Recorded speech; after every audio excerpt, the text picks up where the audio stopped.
Recording by अग्नि film studio.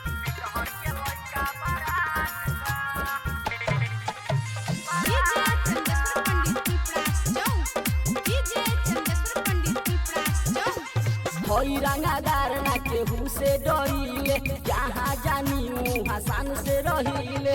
होई रंगादार ना केहू से डरीले, जहाँ जानी वहाँ शान से रहीले। नामे बका फिर हमनी सबके यही से बढ़ल डिमांड बा। सभे लइकी आई है कहेली कि कल्ला के लइका बरांड बा। छौरा छबारी सब आई है कहेली कि बिटहर के लइका बरांड बा।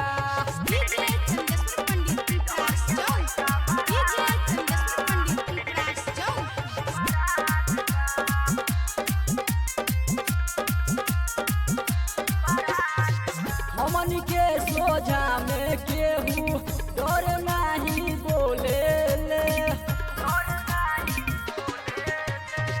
सगरो लइकी हमनी सबके आगे पीछे गोले ले। पाटा पटोवल साटा सटोवल रोजे के कोइल कांड बा। सभे लइकी आई है कहेली कि पिपरन के लइका बरांड बा। छौरा छबारी सब आई है कहेली कि बिटहर के लइका बरांड बा।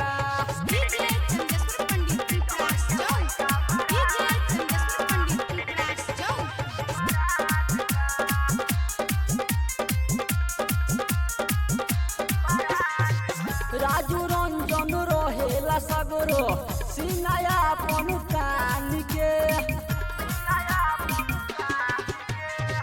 हमनी से ओझरइले जवन देखेला रहा समसान के। पंडित की सुन रंजन बिहारी देखो भरल ग्राउंड बा। सभे लइकी आई है कहेली कि कल्ला के